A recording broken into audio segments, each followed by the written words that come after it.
didn't hear it say that, but I guess yeah, it is. It's okay. Okay, so everybody, welcome to the November meeting of the PRC. So thank you very much for being here. I'll just advise that we have some regrets. We know that Peter and Matthew are teaching this semester on Tuesdays, so we don't have them here. Howard has sent regrets, and so has Rob. Although Rob has sent us a short report on his committee work, so I'll read that when we get to it. And we have the pleasure of having Sarah Jorgensen with us today. Hi, Sarah. And Sarah comes to us as a function of Peter, who suggested that she attend a meeting. So maybe, Sarah, if you could say a few words about yourself, and you're welcome to join us. Sure, yeah. I'm really excited to be here. I met Peter at the CCJA conference this summer, and I'm a student with Yorkville, so I'm studying counseling psychology, and I've always really been interested in criminal justice. And so when I heard about this through Peter, I was really excited. And yeah, I'm hoping I can contribute, but I'm also just here to listen and be a part of it, and yeah, see how can I be helpful. Well, lovely. Thank you very much for joining us. It's a pleasure to have you here. So the first item thank you. So the first item of business is the approval of the agenda as circulated. So can I have a motion to approve? Irving, and I'll take Brendan as a seconder. Thank you. All right. Next, we move on to the issue of minutes of the meetings. And as everybody knows, we talked about this last meeting. Peter's had some difficulties in keeping up with them, and so we've now fallen behind quite a few months. So what we proposed last month was to add an AI reader version to the Zoom meeting, which we did, and with the thought that the whatever the transcript was that was generated by that particular piece of software would suffice for our purposes of minutes. I circulated it, what was generated, I circulated it to Irving and to Howard. And I'll give you Howard's opinion in a second. Irving, what did you think of it? You're talking to me? Yeah. I thought it was pretty close. I know Howard had a number of comments, and I guess AI is not necessarily exactly where we want it to be, but it's a damn good start in my view. Yeah, and yeah, so you're right. So Howard had some objections to it. He didn't think that it was as accurate as he would have liked to have seen. And I agree with that particular opinion. But it was pretty cool. Yeah. It actually generated something that somebody would actually talk to you as if they attended, and here's what they thought.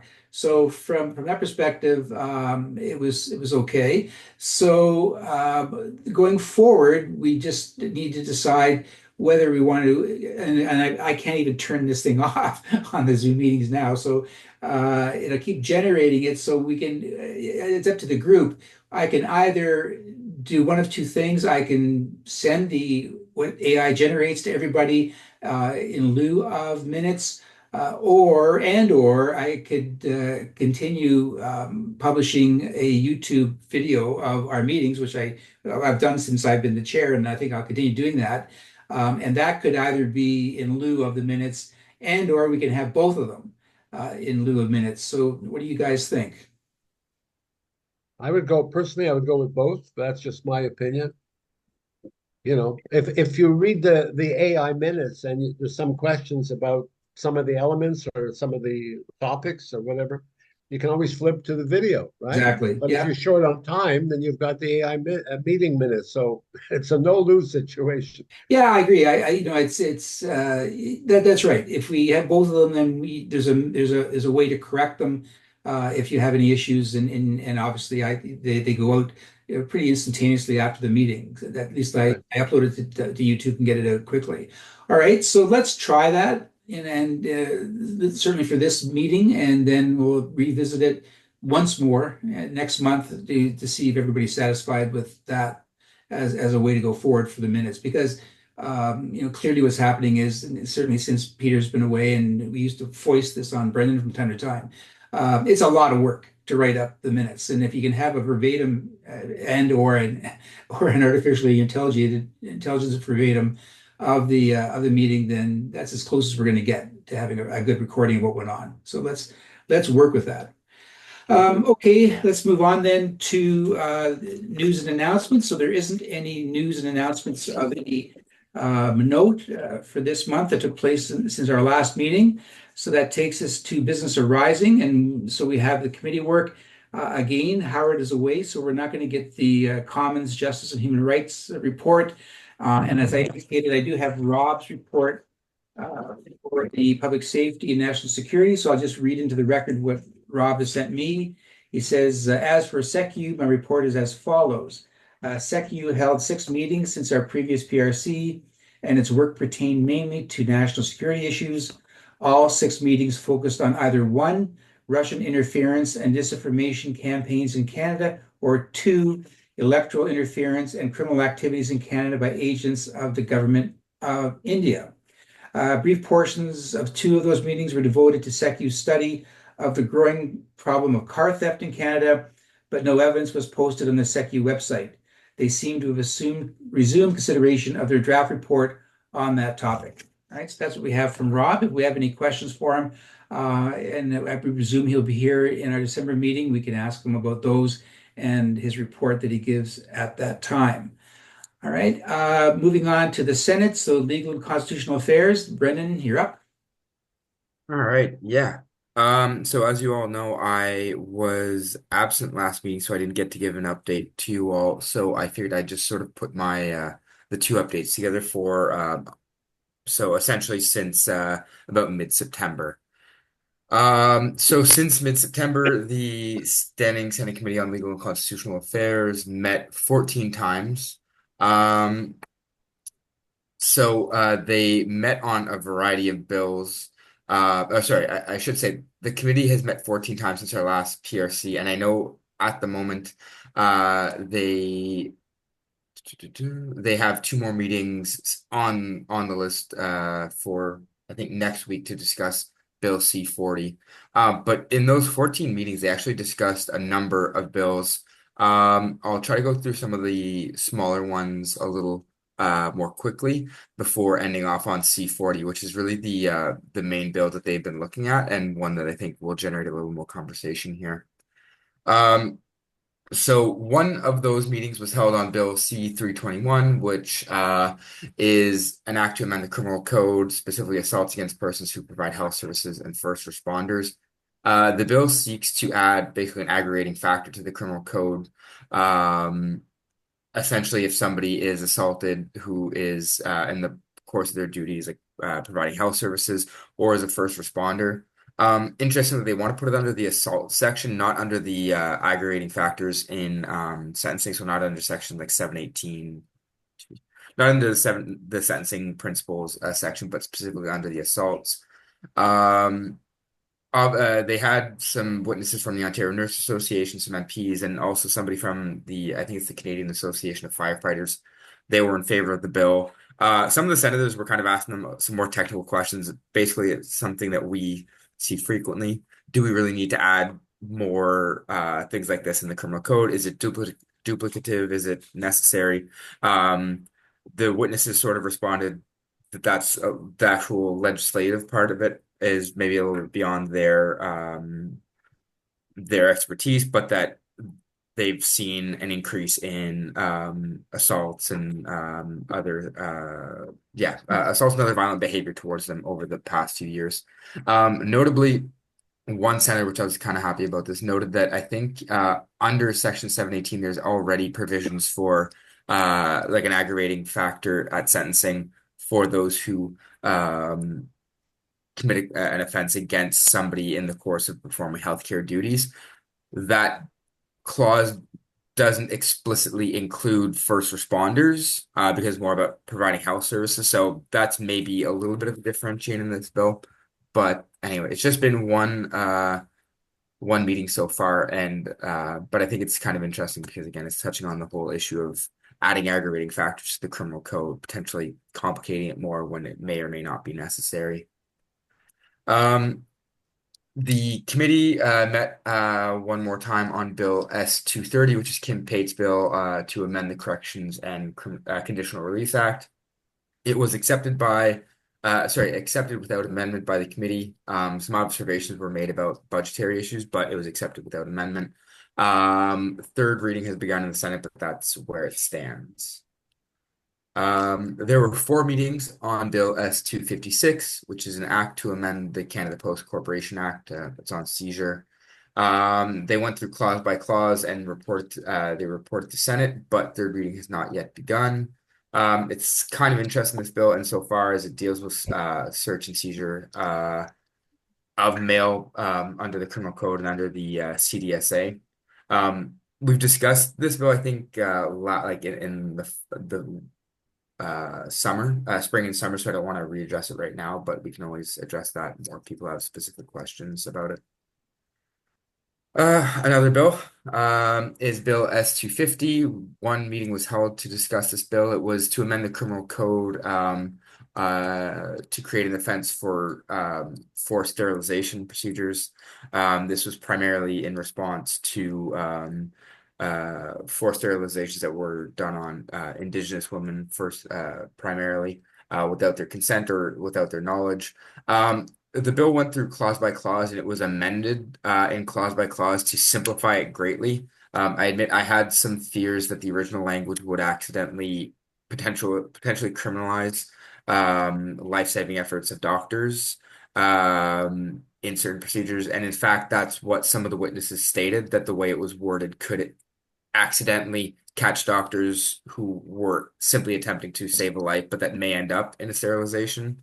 I think they're drawing the line between sort of doing it without any medical reason and without any consent. So anyway, they simplified the bill to deal with that. The bill went through Senate with those amendments, but it's not yet reached first reading in the House.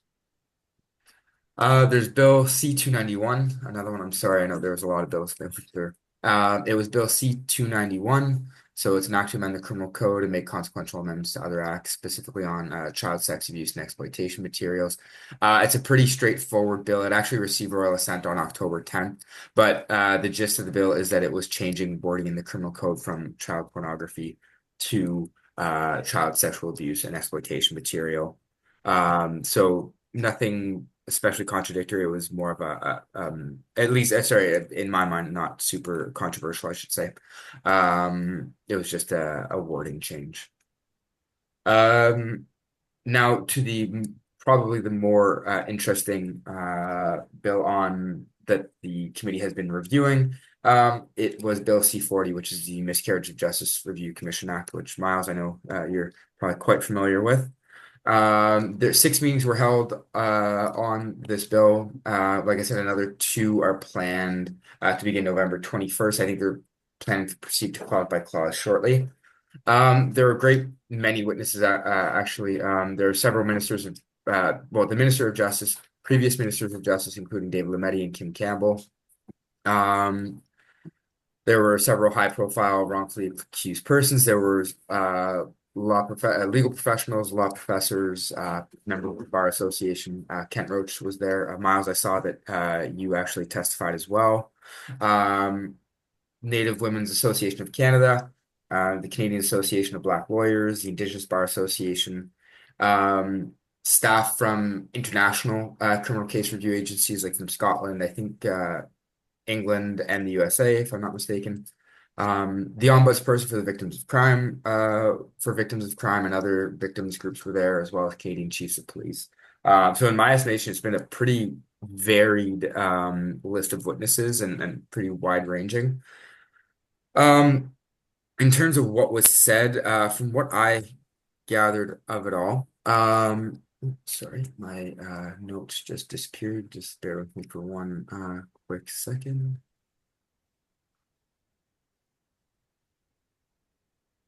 Sorry, my screen just switched and my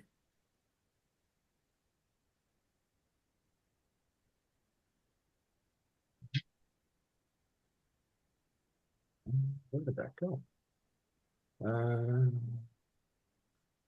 Sorry about that. If you guys just give me one quick second, my notes that I've written down are all gone all of a sudden. Take your time.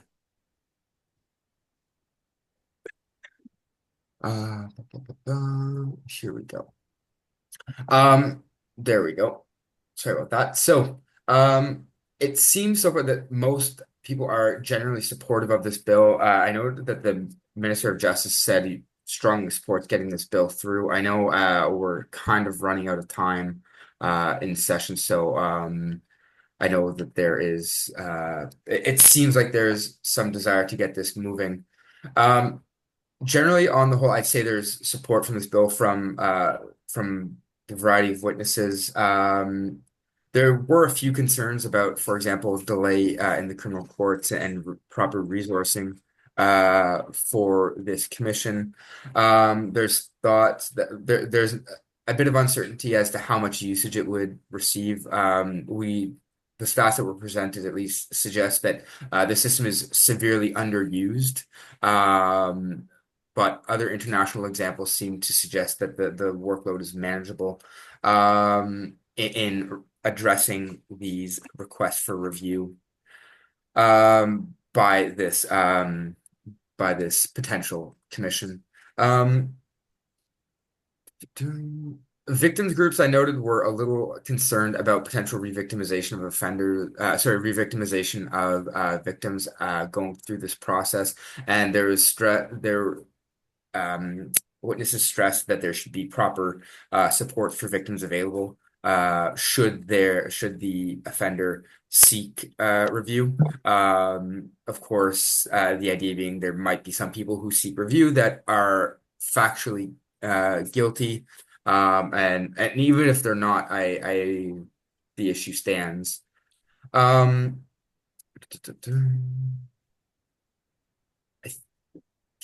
Generally, there's thought that this bill could also help address systemic issues in the justice system, noting that I think of the large majority of reviews that have been done in the last 25 years, most were for white men, suggesting that there might be an underutilization of this system by minorities and other equity-seeking groups.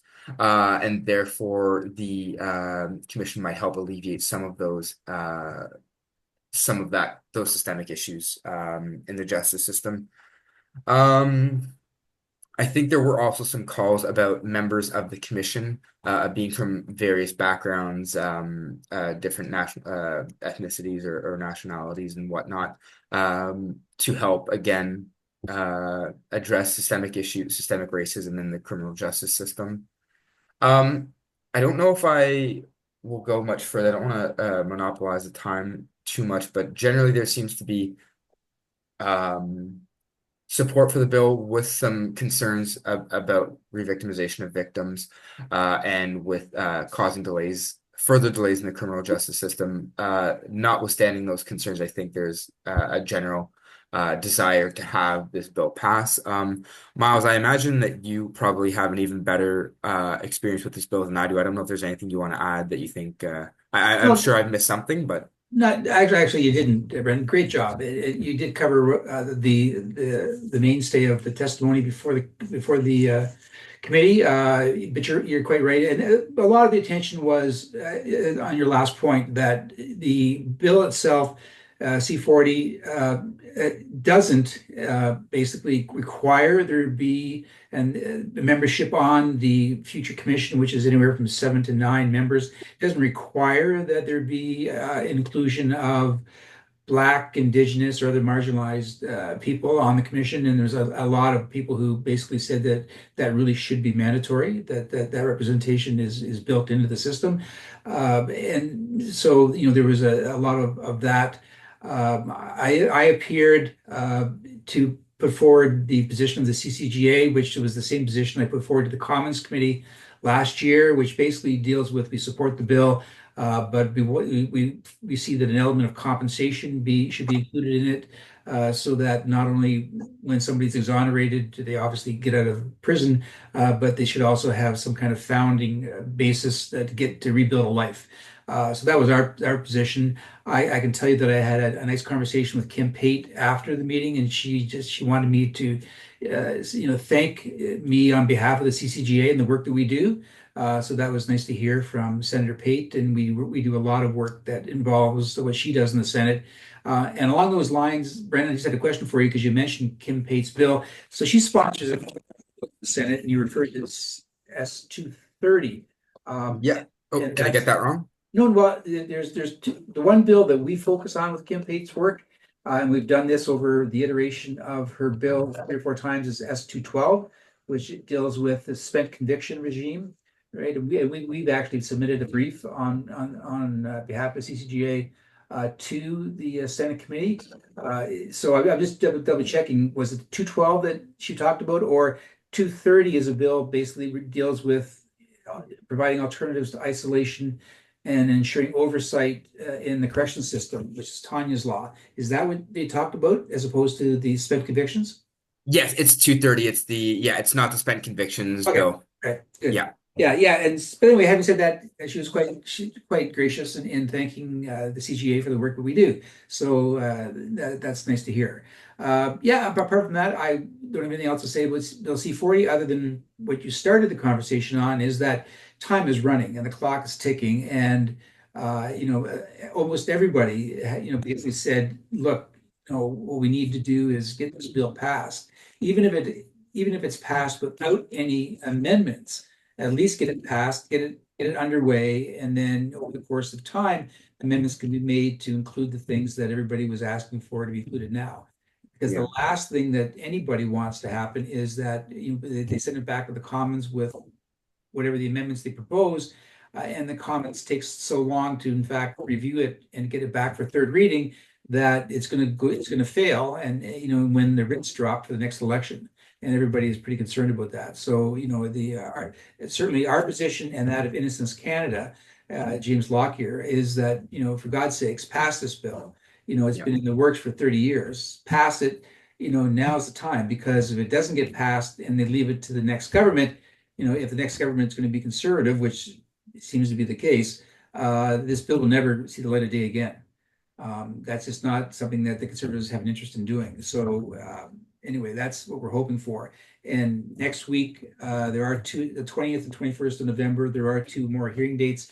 On the 20th, they're going to deal with Department of Justice officials and to have their report. And on the 21st, as Brendan noted, it's a clause by clause review of the bill, and then that's it. Then it should go back to the Commons for whatever changes they actually propose, and they will, because there's members of that committee that are quite serious about some changes being made. So it won't get out of committee without proposed revisions, and then we'll see what happens with the Commons and get it back to third reading and royal assent. So that's what we're all waiting for. But yeah, you did a great analysis, Brendan. So thank you for that. Thank you. Any other questions for Brendan's report?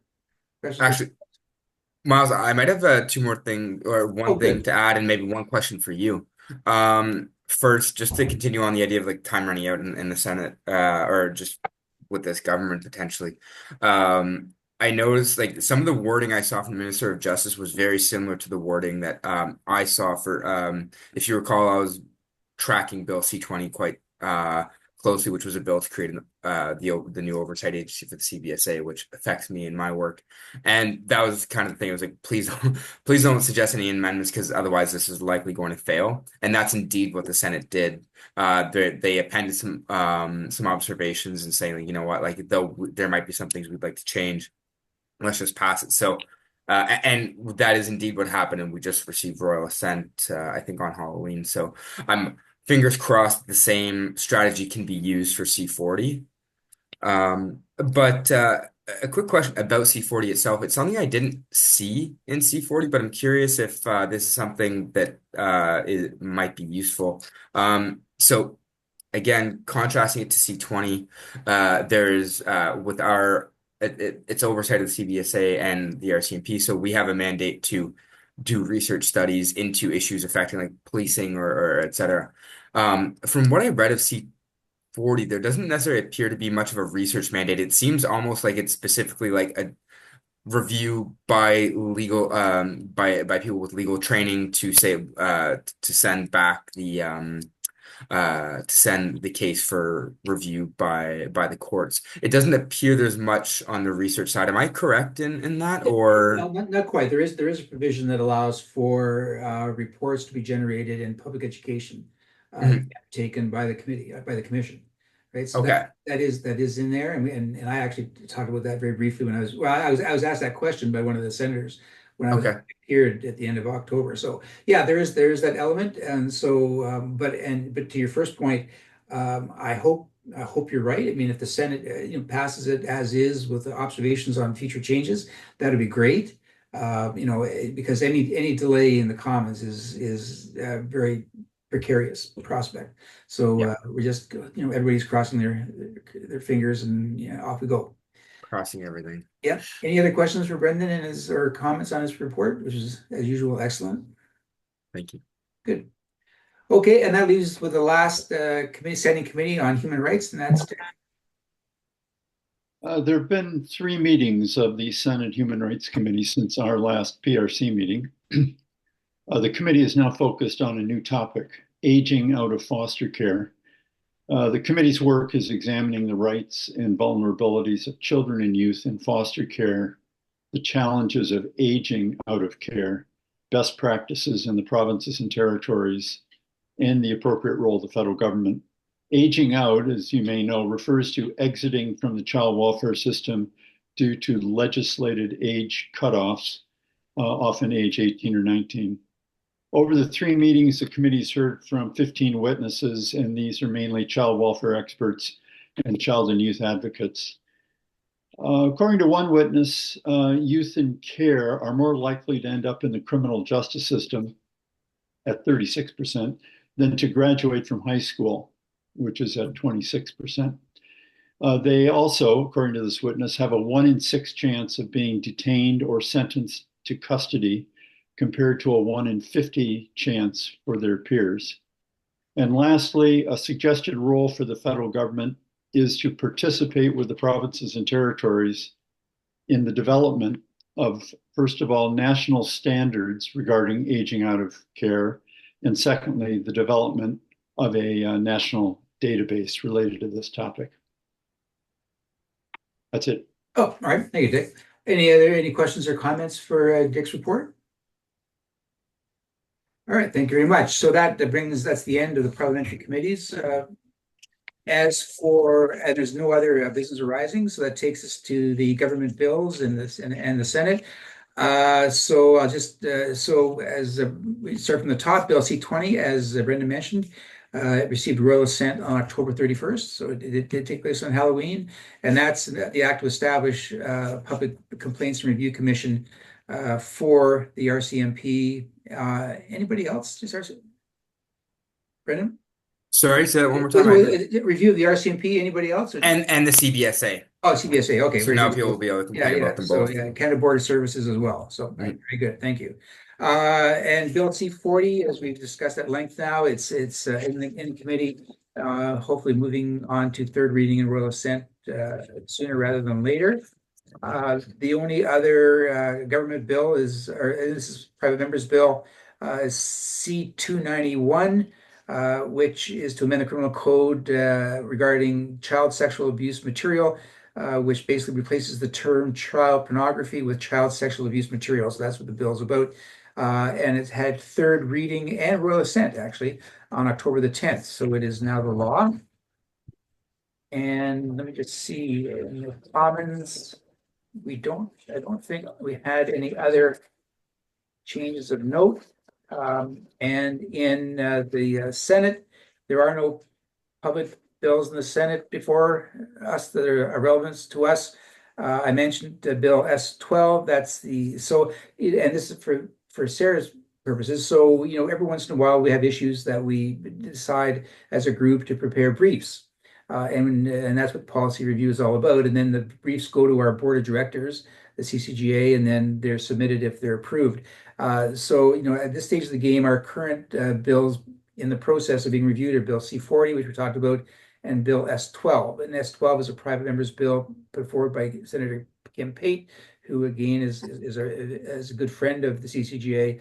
And this is a bill to basically have convictions become spent as in over the period of time, instead of having to apply to the parole board to have a record suspension, they would automatically come off somebody's record if there's been no further criminal activity for a period of time. And that's what the bill talks about. And S-12 is just the latest version or iteration of this bill over the course of the last, I'd say, 4 or 5 years. And we've been following it for that period of time.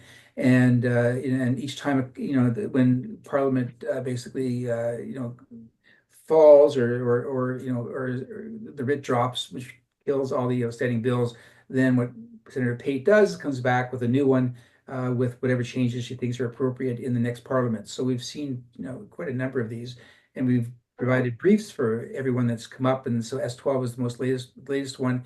So at this point, it's in the second reading stage in the Senate committee. Again, the Senate Committee on Legal and Constitutional Affairs. It's now moved to the report stage, I guess it is. So from there, we'll see what happens, and obviously we keep track of it. As for any other bills, which would necessarily be private members' bills in the Senate, we don't have any. So that's it for the parliamentary review of what we were watching. Does anybody else have anything else they want to add to the PRC for the good of the meeting? Okay. All right. So our next meeting is December the 10th. Brendan, you'll be there for that? Yes, it will be. Yeah, no running off on holidays yet. Okay. No, not quite. All right, everybody. Thank you very much for today's meeting. Sarah, thank you for joining us. Very much appreciated. And I will see what I can do about circulating both the AI version of our meeting and the video recording, which I'll upload to YouTube. So hopefully we'll see how that works, and we'll talk about it a bit more next meeting. Okay, everybody, thank you kindly. Take care. Thanks, everybody. Okay, Stay healthy. thanks for having me. Stay healthy. Thanks. Bye bye. Everybody. Take care. Bye now. Bye now.